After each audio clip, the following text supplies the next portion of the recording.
يقتل في سبيل الله أموات بل أحياء ولكن لا تشعرون আল্লাহ বলেন দুনিয়ার মানুষেরা যেই সমস্ত বান্দা-বান্দীরা আমি আল্লাহর জন্য জিহাদ করতে করতে জীবন দেয়, শহীদ হয়ে যায়, আমার কোরআনের জন্য জীবন দেয়, আমার রাসূলের জন্য জীবন দেয়, ইসলামের জন্য জীবন দেয়, ওই সমস্ত মানুষকে তোমরা মৃত বলবা না, বাল আহইয়া, আমি আল্লাহ বললাম এরা জীবিত, ওয়ালাকিন লা তাশউরুন, আর তোমরা তা বুঝো না। তাহলে যে মানুষগুলা জীবিত আছে এদের খাবারের দরকার আছে না নাই? কথা কয় না, খাবারের দরকার আছে না নাই? এদের খাবার কি আমরা নিয়ে কবরে দেই? কথা কয় না, কবরে আমরা নিয়ে দেই? তাহলে এদের খাবার কে দেয়? আল্লাহ রাব্বুল আলামিন কুরআনের অন্য জায়গায় নিজেই বলেন, ওয়ালা তাহসাবান্নাল্লাযীনা কুতিলু ফী সাবিলিল্লাহি আমওয়াত বাল আহইয়াউন ইনদা রাব্বিহিম ইউরযাকুন।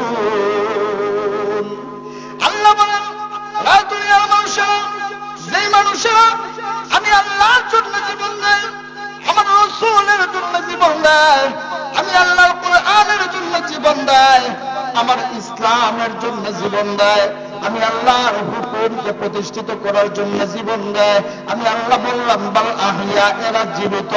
যদি জীবিত হয় এদের তো খাবারের প্রয়োজন, তোমরা তো এদের খাবার দাও না, তাহলে এদের খাবার কে দেয়? আল্লাহ বলেন বাল আহইয়াউন ইনদা রাব্বিহিম ইউরযাকুন, আমি আল্লাহ নিজে এদের খাবার দিয়ে থাকি।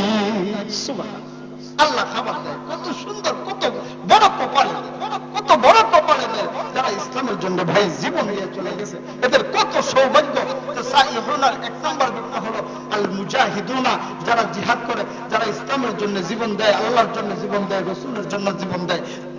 ব্যাখ্যা পাইলাম একটা। দুই নম্বর ব্যাখ্যা, আল্লাহ রাব্বুল আলামিন বলেন আল মুসাফিরুনা, যারা সফর করে, যারা ভ্রমণ করে। সুবহানাল্লাহ, সফর করে, ভ্রমণ করে, এর মাধ্যমে শিক্ষা কি, এর মাধ্যমে সমাধান কি? আল্লাহ রাব্বুল আলামিন কোরআনের ভিতরে নিজে বলছেন, বুলসিরু ফিল আরদ সুম্মা আনজুরু কাইফা কানা আকিবাতুল মুকাদ্দিবিন। আল্লাহ রাব্বুল আলামিন বলেন দুনিয়ার মানুষের, আমার মুমিন বান্দা-বান্দী হলো তারা যারা সফর করে, যারা ভ্রমণ করে, যারা সফর করে, ভ্রমণ করে, তারা কিভাবে আমার মুমিন বান্দা-বান্দী শুনো। আল্লাহ বলেন তুলসিরু ফিল আরদ, আমার কোন বান্দা-বান্দী যখন ভ্রমণ করে, সফর করে, ফানজুর কাইফা কানা আকিবাতুল মুকাদ্দিবিন, তখন তারা নমরুদের কি অবস্থা হয়েছে তা দেখবে, ফেরাউনের কি অবস্থা হয়েছে তা দেখবে, সাদ্দাদের কি অবস্থা হয়েছে তা দেখবে, হামানের কি অবস্থা হয়েছে তা দেখবে। আল্লাহ রাব্বুল আলামিনের সাথে যারা নাফরমানি করেছে তাদের কার কি অবস্থা হয়েছে সেটা দেখবে, আর দেখে দেখে নিজের জীবনকে সংশোধন করবে। সুবহানাল্লাহ। সাইয়্যিদুনার 3 নম্বর ব্যাখ্যা, as-সাইয়্যিদুনা, রোজাদার। আল্লাহ বলেন আমার মুমিন বান্দা-বান্দী তো হলো তারা যারা রোজা আদায় করে। কি আদায় করে? কথা কয় না, রোজা।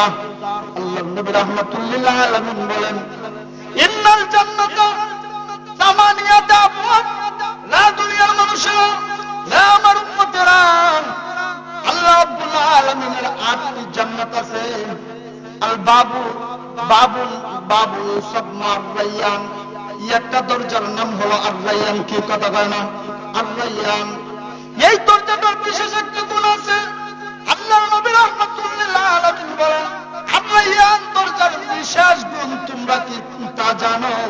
সাহাবায়ে কেরাম বলেন ইয়া রাসূলুল্লাহ, ইয়া হাবিবাল্লাহ, না গো নবীজি আমরা তা জানি না।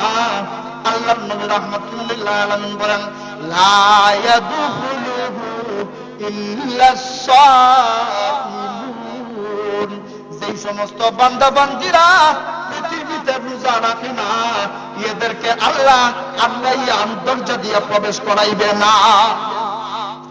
যারা এই দরজা দিয়ে প্রবেশ করবে তাদের অবস্থা কেমন হবে? রাসূল আকরাম দাখালাহু লাম ইয়াজমা বিহি আবাদান।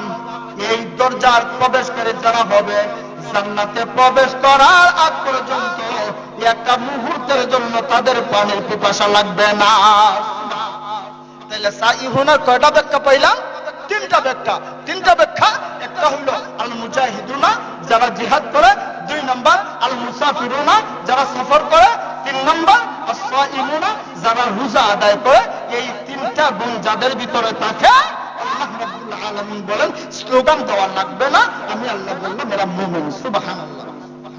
এরপরে আল্লাহ রাব্বুল আলামিন 4 নম্বর গুণ বলেন আল্লাকিউনা as-সাজিদুনা।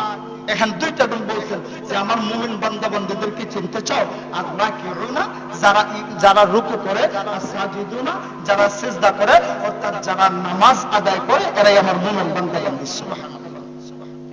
যারা নামাজ আদায় করে এরাই আমার মুমিন বান্দা বান্দী। ভাই তাহলে নামাজ আদায় করব কিভাবে? আগে আলোচনা করেছিলাম, নামাজ তো আদায় করা লাগবে সেইভাবে।